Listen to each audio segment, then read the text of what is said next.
Hello, fellow Gemini. It's time for your weekly but randomly recorded and posted video from none other than really coming from my higher self. My name's Katie Real. I have this deck of oddly, of about 100 paintings that I've converted into art cards that I share with the universe, and along with the messaging that came to me while I was creating them during these weekly readings. Sometimes my dogs are made calm by the calming background music. Other times strangers arrive on the property and their equilibrium, their balance is shaken and they occasionally bark in the background. I apologize. Anyway, I have a little correction if you followed my Aries message. Or just an ending in general. I was thinking about the best revenge is a life well lived, and I really believe that's true. And so, yes, we are getting angry, and yes, that is part of the awakening, and yes, we have righteous indignation. We want to see redemption. We want to see tears. We want to see accountability. We want to see consequences that we've never seen in our entire lives. But also, we are love. We are light. We are human. We are forgiving. It kills us, but the best revenge is a life well lived. When you can find peace and sit in your peaceful place, your peace among the chaos, and you can relax and you can find quiet and meditation and listen to those other voices in your head, then your frequency rises, and all you have to do to help change the world is carry that frequency with you as often as you can, and always love and forgive yourself when you don't. So at the end of my Aries reading, it was all about fire horse energy, using the Sagittarius as the disc jockey to kind of carry out whatever action needed to happen to the people that have done so much harm. And then I pulled the Johnny Appleweed card, which is kind of a little nickname for myself, about how weed became my salvation over time. I mean, not really, because all the answers are within all of us, but it helped lead me to a lot of those answers. And people didn't like it. A lot of people still don't like it. It's kind of completely altered everything about myself, which is another reason I promote it so strongly. I don't need to be my old earthly self. I don't want to be. I am a new person who's living a new life, and I guess that's part of the Gemini experience. I also am a Gemini. This message is to other Geminis and those who are just ready to embrace their Gemini twin energy, and I highly recommend it. Just in time for Gemini season. Why do I recommend it? Because changes, they are a-coming. And when it happens, I don't know, if you're grounded, if you're an earth sign and you don't like to be rocked overtly, you want to be steady, you want to be balanced, you want to be rooted, I recommend you prepare for change. So embrace no matter if you're an earth sign, an air sign, a fire sign, a water sign, it's time to prepare for change. I think prepare is the main difference between fire. That's more of a react.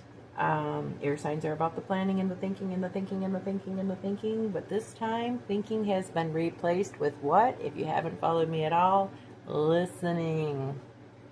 Impossible for people who know me to believe I've ever learned how to listen to anything, but I will tell you, whatever strategy it takes. For me, it took a heck of a lot of weed and a lot of other things, and a lot of time in yoga, and a lot of time in meditation, and a lot of time listening to sound bowls, and a lot of time listening to stories of spiritual awakenings. But whatever it took that changed my life,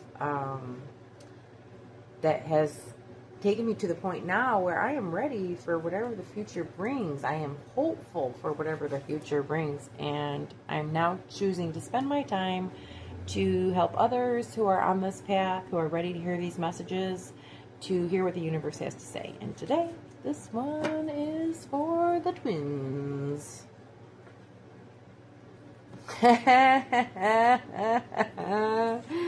Calgon, take me away. This is actually what I had thought at the time was a silly painting years ago. Honestly, when I was in an abusive relationship, I'm pretty sure I painted this. I think I was even then like dreaming of alien beings who were going to help us here on Earth. And even though I had no way of believing that at that time, like that version of myself, my timeline, I did not believe, but I wanted to believe. And now, today, me wholeheartedly believes it. I mean, we've even been told it by the government, which means they can't contain it. They can't contain what's happening.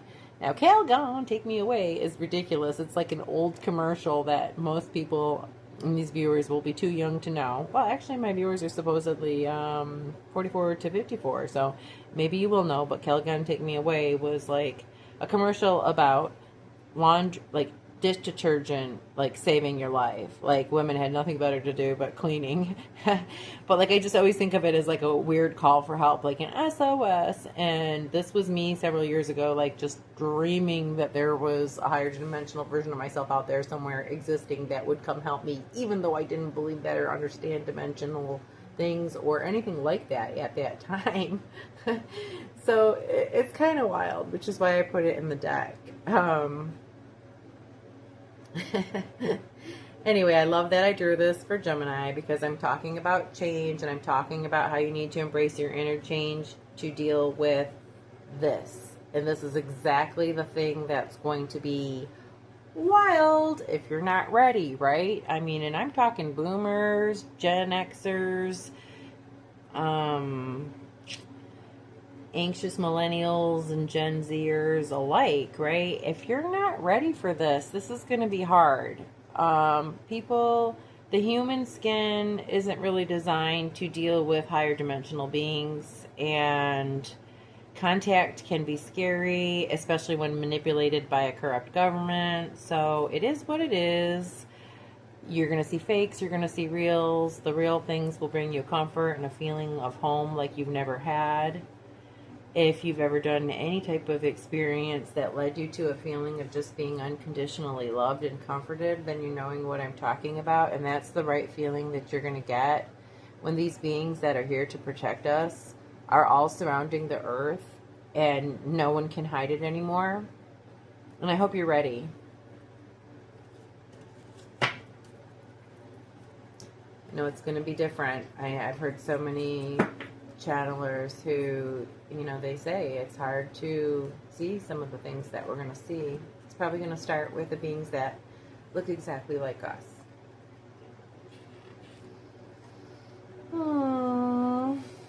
I'm reminded that there's like a little bit of a war against some of us, and that war is leading to our awakening. But the awakening isn't one of anger, it's one of fixing everything like we like to do. It's about love, but it's mostly about awakening to who we are and how we don't need to put ourselves in danger anymore by seeking out the company of people who are not worthy of us. And we're going to have the third eye and the ability to discern who is right for us and who isn't right for us. And that's how we're going to really change the world. Women friends out there, female friends out there, human friends out there, identifying more on their female side today or other days. Those of you who are male, who are siding with us in this endeavor, we love you, we appreciate you as well. But there is a definite war. There are things happening that are totally against us. And it's our love of each other that will save us. Instead of being catty and fighting about silly, trivial earth matters. Another quote on my table that you can't quite see that I'm going to read. It's been my favorite quote forever, and now here it is fitting in with this. Let's see if I can. just did it. We're all going to die, all of us. What a circus. That alone should make us love each other, but it doesn't. We are terrorized and flattened by trivialities. We are eaten up by nothing. A quote by Charles Bukowski, back when I was still spending a lot of time idolizing, any interesting, eccentric kind of person, I guess. A very eccentric man, but had a lot of interesting quotes, a lot of ways that I can kind of see and gauge, if someone is a friend to me, come from my messages from Bukowski. But also, he was a dirty old man who admitted it and was with people who, literally were into him and wanted to be with him. I don't know, it was like a different type of dirty old man than what we're finding out now. So, he owned it. But yeah, he was right about so many things about humanity. We've got so much wrong. Why can't we just love each other and accept each other for our flaws, right? And not to say that we're not going to continue to try to improve our behavior in this human experience. Oh, it's the magician. Okay, what is the universe telling us about the magician? Well, for me, it's a Saturday, and I am a Gemini, and I'm trying to do a little magic here. With all of this, I guess, but some call it magic, and I just call it your natural abilities that you don't currently use or know about potentially. And now you have the opportunity to start using and knowing about them. And I can't even tell you the number of ways that you can tap into this, but there's schools and systems and training and books and literature, and I feel like how on earth did I not ever stumble into this in my entire life? But remember, negative energies out there really don't want us stumbling into information that helps us win the war that it's already inevitable that we will win. So there's that too. They know. They already know the ending to the story because it's already happened. So yeah, they know. But time to tap into your own magic. We'll call it magic. Do what you need to do. The Johnny Appleweed way. Do what you need to do to get comfortable with all the changes that are coming our way. Ooh, should I do everything in poem? I've had times in my life where I did things all in poem. People didn't love it. I was not above it, but people didn't love it. Okay. Silliness. Okay, the Intuit answer is within. If you're going to have a lazy Saturday, or Sunday or Monday, or any other day in the month of May, when we know that the world is going to change anyway, I suggest you find the answers within. Instead of running around, find the answers within. And oh my gosh, you lucky humans that have cool mountainous places to hike nearby, you can go and meditate in the mountains, and that will be even better. Or near water, near a river, whatever you have, whatever outdoor source helps you to really get in touch with things. But yeah, get in touch with your intuition. It's going to help you prepare for all this dramatic change. Just going to draw one last card. Ooh, if you got it, you got Queen of Wands energy. So yeah. This is about having that confidence and that swagger and just, going through your life as if it doesn't matter. Yeah, it's about using your Queen of Wands energy, your fire, your Gemini, but your air can take that fire and do quite a bit with it. So let's go, kids. Have a great weekend. Thank you for listening. I love you. I love you, universe. Thank you for all that you provide for all of us and how you're keeping us safe in this crazy end of time thing that we all seemingly signed up for because we're all courageous sons of guns. So thank you for everything that you do for us.